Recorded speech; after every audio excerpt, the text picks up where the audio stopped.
Good morning and welcome to Unity RGV Spiritual Center online service. Unity is a positive path for spiritual living. We are all inclusive and we take on elements of all religions. We respect all religions, but we have a very unique Christian interpretation, let's say, of looking at things. So we'd like to welcome you very much here today. I would like to begin with announcements. We have classes available almost every evening online on Zoom, and the links can be found on our newsletter or on our webpage on the splash page of it. Monday night there is a class called The Universe is Calling, and it's facilitated by Reverend Beverly Pryor from Unity of the Hill Country in Kerrville. And on Tuesday I facilitate a class called Let's Get Metaphysical, and we watch TED Talks and different intriguing videos that make us think and get us out of our comfort zones.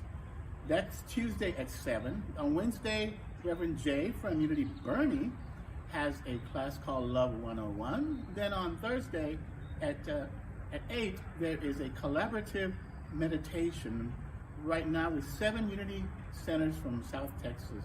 So again, I invite you to go online and look at the links and join us. You will enjoy them.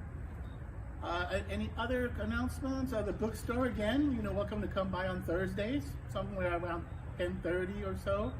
You want to pick up some magazines or whatever and kind of help us out with that a little bit. So that's, I think, all I have for today.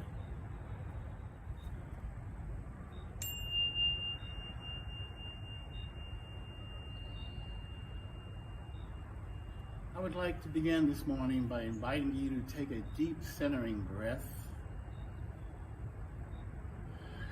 Take another one and just relax. Get into your heart space. And in that heart space, we are connected with everything. I want you to visualize that we are all literally connected, because we are at the most core level of our being. And I want you to focus for just a little bit on what that feels like to be united like that, to be one with one another, with everybody, no divisions. And I want you to take that thought and just gently send it out to the whole world. Do this as often as you can so that we can try to bring peace and unity back into our country, into our planet. And as you radiate that energy, that loving, healing energy, just imagine it washing out all negativity, this coronavirus and everything, just like a river, just washing it out.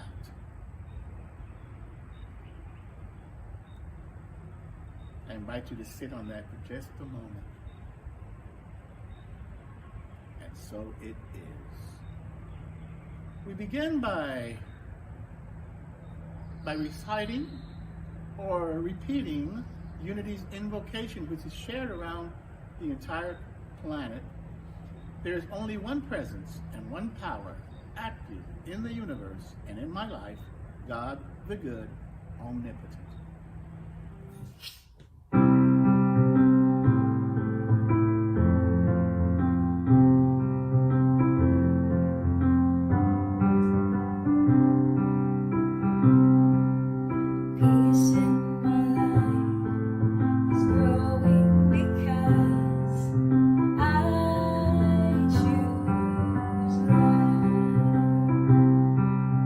There's always presence.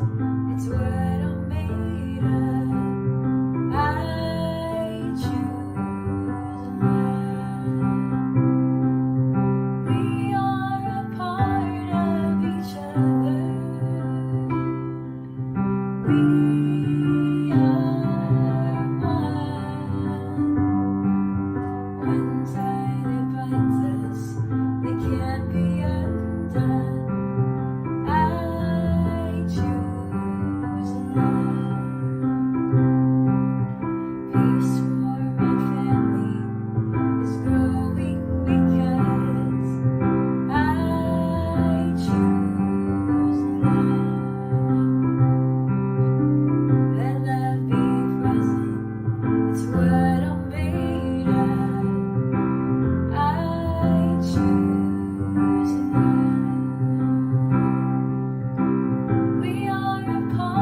Join me in Unity RGV Affirmation and Vision.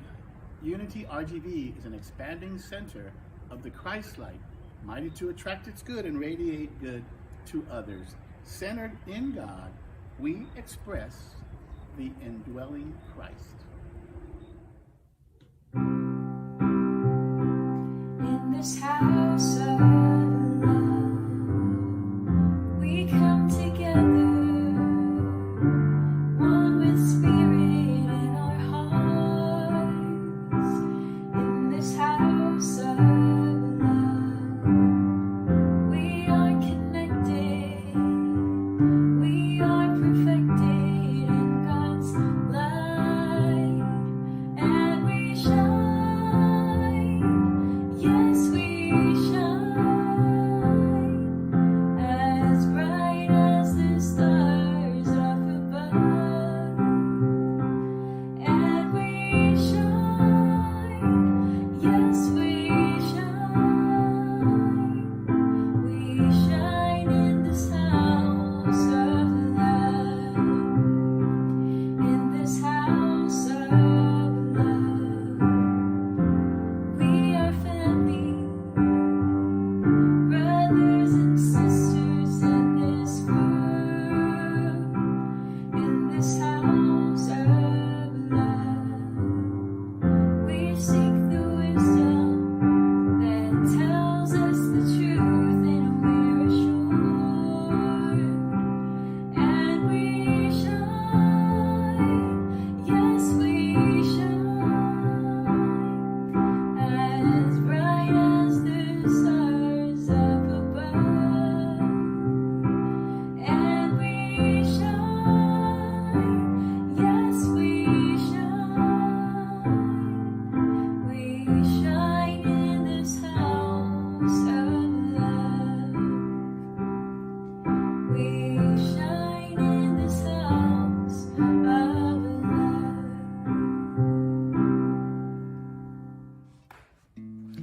As we start this time of inner reflection, let's begin by getting comfortable.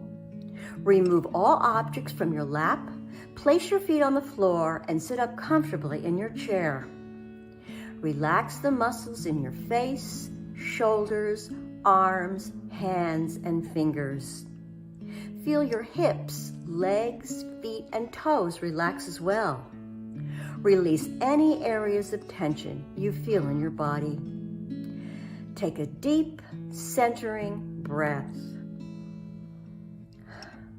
Slowly inhale, gently hold for a few seconds, then slowly exhale.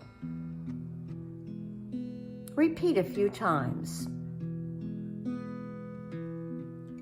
Focus on your inhalation and exhalation as you continue to relax your body. Gently breathe in and out. Just relax and breathe naturally. You now feel the increased sense of relaxation to your body with every breath. Feel calmness and peace wash over you. Now let's center our attention to the daily word for today, which is smile. Our Bible verse is from Numbers chapter 6, verse 25, and reads, "The Lord makes his face to shine upon you and be gracious to you." Today's affirmation is, I share the joy and love of God when I smile. Let's say that together once. I share the joy of love of God when I smile. Our message reads, even if a language barrier prevents me from understanding another's words, I know that most people will respond to a friendly smile. My smile can convey goodwill, communicate delight from an unexpected blessing, or inspire awe at the sight of a star-filled night. A child yet not able to talk shares love and joy quite effectively with a sunny smile. I feel happy when others smile at me. This friendly, welcoming gesture reminds me that we are all one in spirit. Smiling at my reflection in a mirror, I see the light that shines from me. I feel a quickened awareness of the divine love and joy that are present everywhere as I realize how simply and beautifully my smile can express love and joy without any need for words. Now let's close our eyes and take these words and this affirmation into the silence.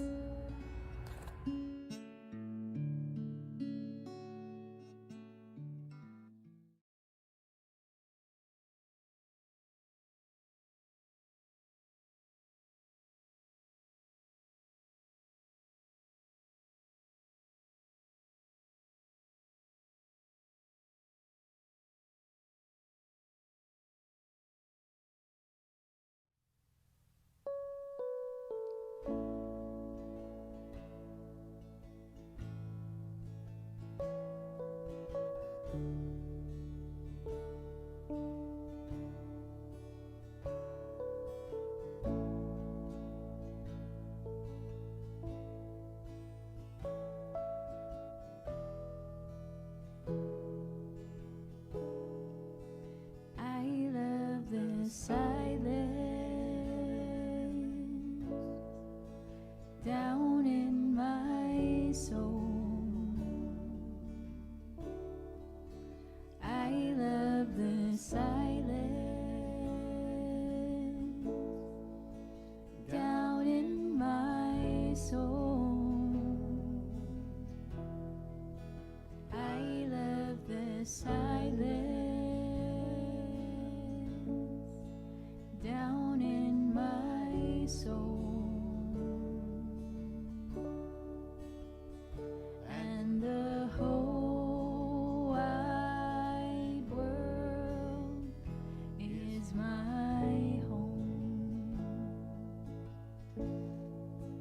I've got a new day down in my soul.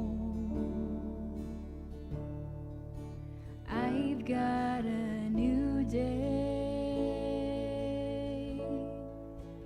down in my soul. I've got a new day down in my soul, and the whole wide world is my home.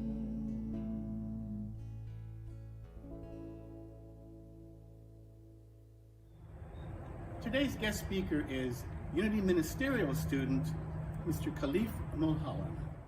The ancient Hawaiian practice of Ho'oponopono. I don't know if you've ever heard of it. I'm sure some of you have.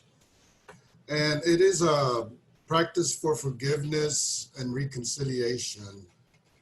And what it does, it makes things right in our relationship with others, with our ancestors, and past generations. And I want to add there that it's a good time for us to, as spiritual beings, use this forgiveness time for such inhuman behavior by some humans to the acts of slavery and human trafficking and other inhuman behavior. Because we see it that it's very prevalent. Even today in today's world, it's a horrible situation out there. So we have to bring in that forgiveness for ourselves as we witness these things around the world. It's also making things right in our relationship with Mother Earth, and especially ourselves. So when I say these 4 steps or 5 steps in the prayer that is practiced, I'll say it and then there'll be a silence, and you just reflect on what you want to forgive on, or forgive someone or something. So if you'd like to get comfortable in your seat, And take a couple of deep breaths in. And as we already are in a relaxed state, and we want to breathe naturally, we want to also have a moment of silence for one of our congressmen, John Lewis, an activist for racism and other human rights.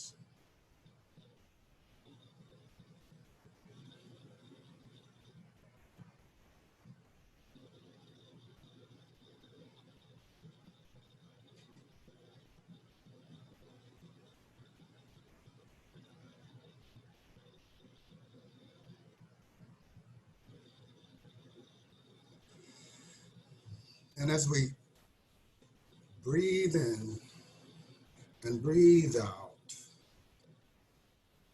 the two words in your mind, I forgive.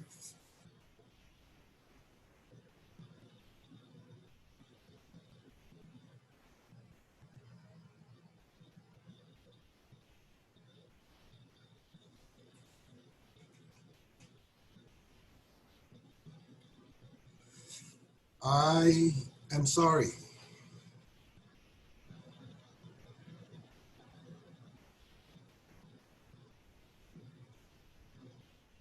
Please forgive me.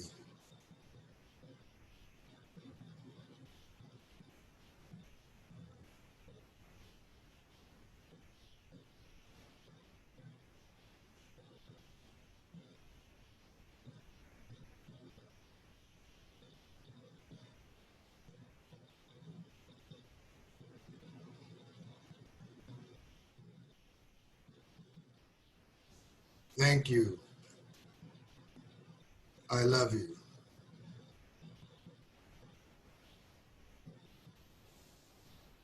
Breathe in, breathe out.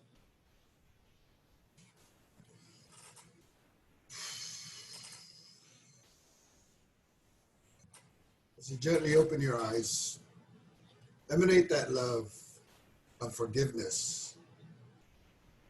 not just to this earth, but to the whole universe. It's like a boomerang. That love comes from the universe and we send it back. Jesus had our model prayer of the Our Father that we sang earlier and we sing every Sunday.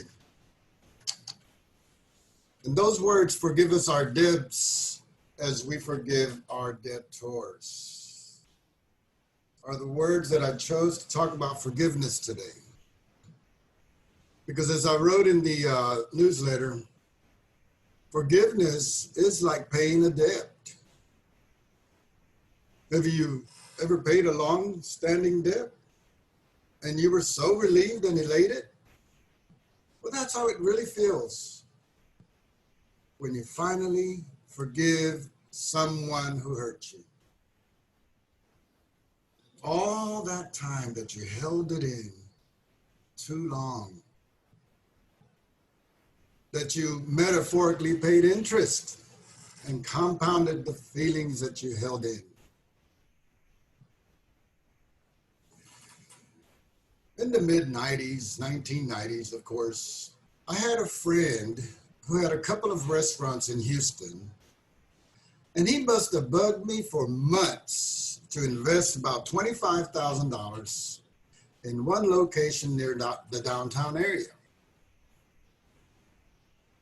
Long story short, I did it. And after about 9 or 10 months, the lease was abruptly terminated on him, and he was out of the building, and I was out $25,000. For months, he didn't answer my calls, and eventually we ended up in court. I didn't get all my money, and I developed a bitter and angry feeling towards this person. For years, I kept a resentful feeling about how I was wronged and how I wanted revenge in some way or another. 20 years later, I finally paid my forgiveness. From a ministerial class, I followed a few pointers. Yes, it took that long. One pointer is to go back to the story that I've been telling everybody about this infraction and question, is it the same story as the original story? And I thought about it, and I thought about it, and no, it wasn't. Was I out $25,000 like I had been lamenting all these years? No, but I kept using that number to feel victimized for some reason. Because while that restaurant was running, I did profit $9,000. The court judgment that I was awarded was $5,000. So there you have it.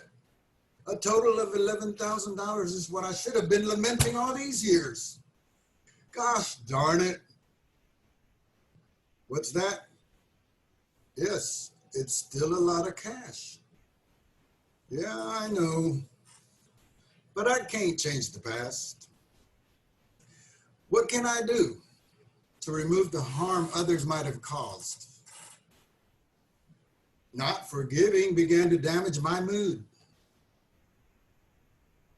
I began to see my life through a lens of vengeance, hostility, resentment, anger, and sadness. Did you know that holding a severe grudge can raise our blood pressure and increase our chances of a heart attack? Unforgiveness can also intensify mental problems such as depression, anxiety, and post-traumatic stress disorders. And by not forgiving, we focus on that perpetrator instead of facing the event. Holding a grudge on this guy made me a prisoner of his behavior. This offender might not deserve my pardon, but I deserve to be at peace. It's not easy to forgive. We know that. The need for taking revenge is hardwired in our system. In the past, that's how we prevented other people from causing us harm, I read in a research article. Did you know that revenge activates the same brain area that our desire for chocolate and or any other type of activities like sex? No wonder they refer to it as sweet revenge. But reconciling after a dispute can activate the brain with an upside to it too.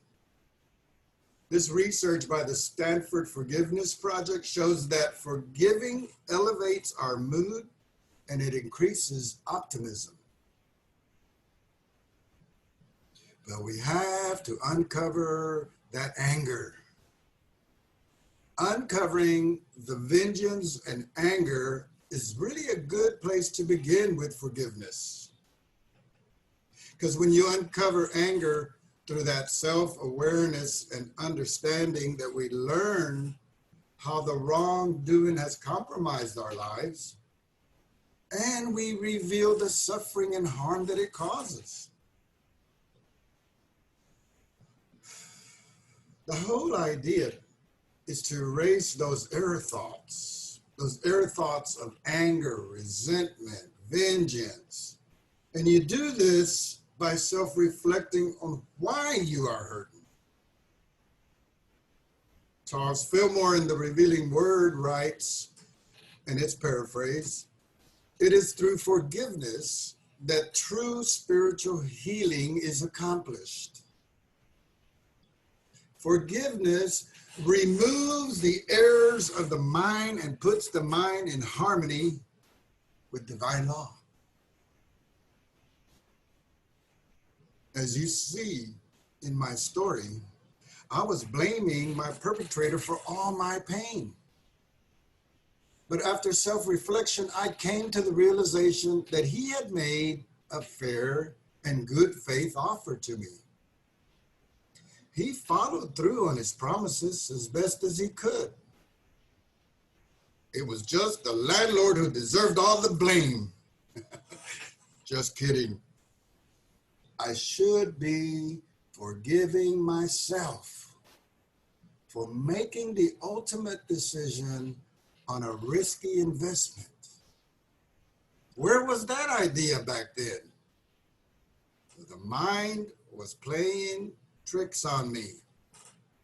Yes, I'm blaming my mind. Back then it was a wondrous mind, you might say. But it's working on forgiveness in phases that helps us to uncover those layers of resentment and anger and vengeance. So working on this phase of forgiveness, I was able to reframe my view of the offender. I focused on understanding his motivation. I wanted to understand the other person's behavior. And that's where I made a decisional forgiveness statement. This is the infraction story. It was the infraction story the same today as the original story. And this is kind of like a behavioral intention statement intended to forego revenge and release the offender from the social debt incurred by his or her wrongdoing or alleged wrongdoing. I was able to work on emotional forgiveness where I can replace those negative emotions with positive ones.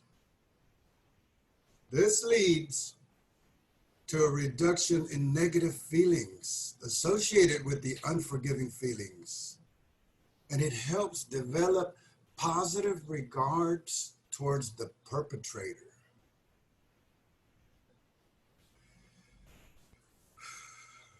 I also found, and I began to read some interesting stories where people went through the hardest experiences that you can imagine. Yet, they were not only able to forgive, but they managed to come to good terms with their wrongdoers. And I'll start off with an Auschwitz survivor, Eva Kor. Eva Kor publicly forgave the perpetrators who killed her parents and two older sisters at a camp in Germany. Eva even traveled there and embraced Oscar Groening, one of the Auschwitz officials. Now, that takes courage. And Eva, in essence, was not willing to pay long-term interest with her and compound her pain. She did something about it.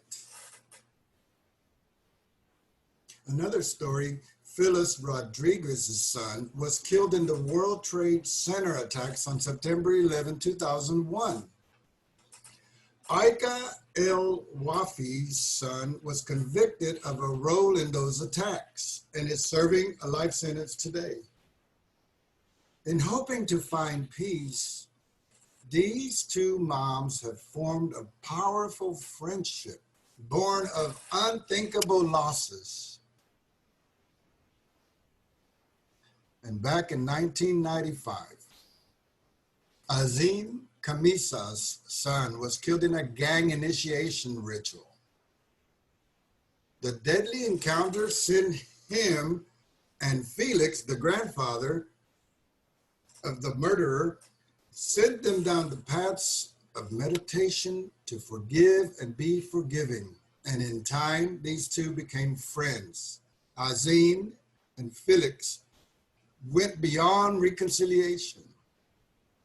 These two brave men tour the world today, teaching kids how to meditate. They're on a mission to prevent violence and hatred. So you see, friends, how forgiveness can move us from being a victim to being valuable. If we keep rehashing these bitter experiences, we'll stay stuck on negative emotions. And we're going to allow resentment, hatred, hostility, fear, and anger guide our lives. Blame turns us into a victim. We feel helpless sometimes. If people who went through tragedies, as these two ladies and the gentleman I described, forgave their offenders and went beyond forgiving, why can't we? Look for the impersonal in the hurt, realizing that many others have experienced similar offenses. That will help us depersonalize the event. Doesn't remove the harm, but it trains our mind to eventually detach from the incident and move on to better and greater things. So to prevent us from paying long-term interest and waiting too long to forgive, here are a few tips. First, you have to decide to forgive.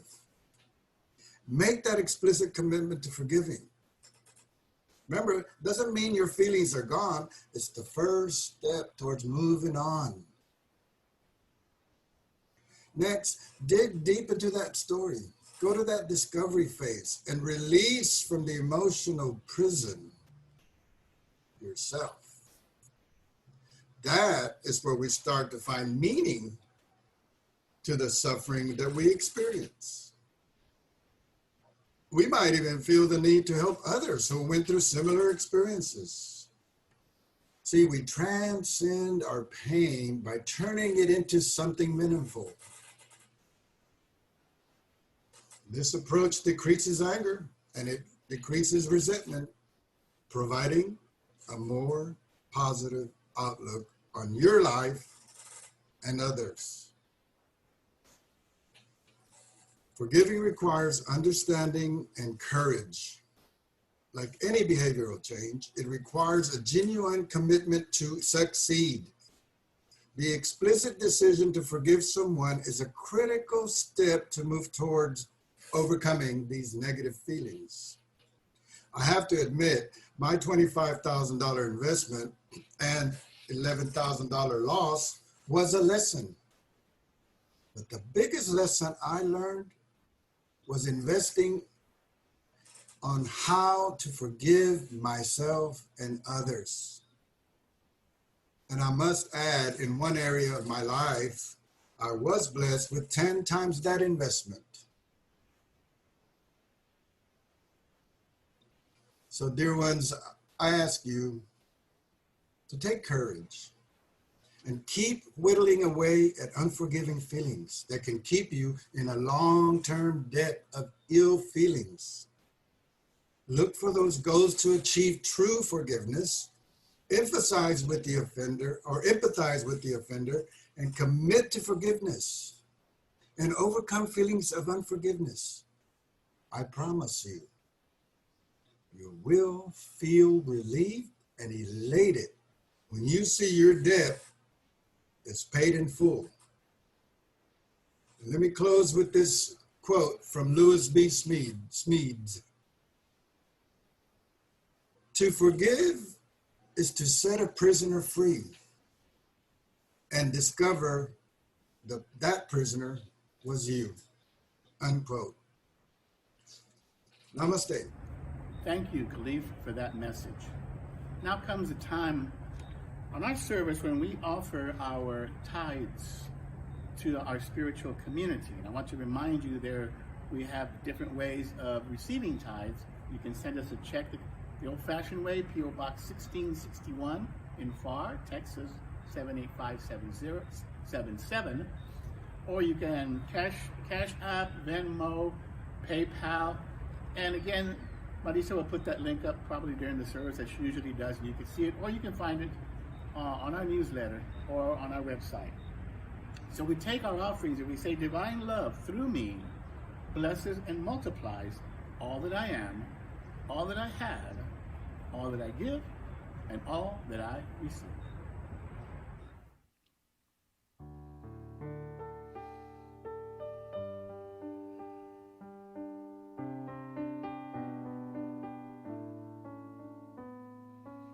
Everything I see, everything I do is blessed by your hand, God. I'll give it back to you. Everything I give, every thought that's true is magnified in kind, God. I'll give it back to you.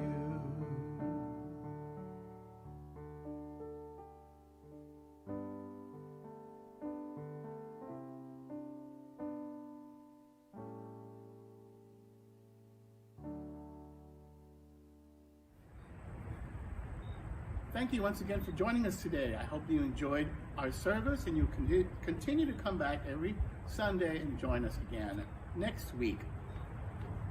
I'd like to finish with the prayer of protection. The light of God surrounds us. The love of God enfolds us.